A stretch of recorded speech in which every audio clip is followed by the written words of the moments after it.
এরপরে এককভাবে ফ্যাসিস্ট সরকার তৈরি হওয়ার মতো পরিবেশ পিয়ার পদ্ধতিতে থাকে না।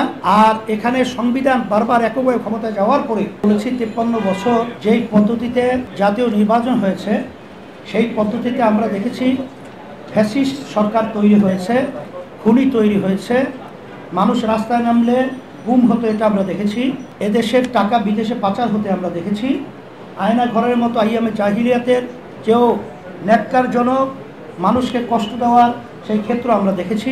যার কারণে গণ অভ্যুত্থান 24শে জুলাই জুলাই 24, 2000 যে অভ্যুত্থান হয়েছে, বাংলাদেশের ছাত্র জনতার দাবিটা ছিল এই দেশ সুন্দর করা, ফেসিবাদ মুক্ত হওয়া, খুনি কুমিদের থেকে দেশ রক্ষা পাওয়া।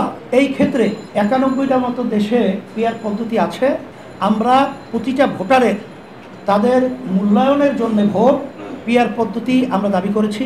এরপরে এককভাবে ফ্যাসিস্ট সরকার তৈরি হওয়ার মতো পরিবেশ পিয়ার পদ্ধতিতে থাকে না। আর এখানে সংবিধান বারবার এককভাবে ক্ষমতায় যাওয়ার পরে যে চটি বই হিসাবে সংবিধানের ব্যবহার করা, এই পরিবেশও থাকে না। আর বাংলাদেশের বেশিরভাগ রাজনৈতিক দল পিয়ার পদ্ধতি চেয়েছে এবং বাংলাদেশের সাধারণ মানুষ, যেটা সুজন জরিপে এসেছে, 71% মতো মানুষ পিয়ার পদ্ধতিতে নির্বাচন চেয়েছে। যদি লেভেল প্লেইং ফিল্ড তৈরি না হয়, সেখানে আমরা নির্বাচনে যাব কিভাবে? এটা আপনাদের কাছে আমরা প্রশ্ন রাখলাম।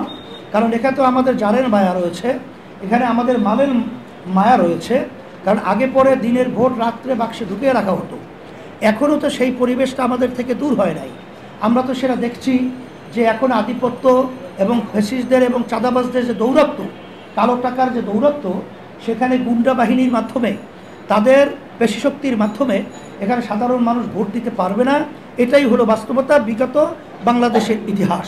এই পরিবেশ থেকে বাঁচার জন্যে এখানে পিয়ার পদ্ধতি অতীব জরুরি দেশকে সুন্দর করার জন্যে।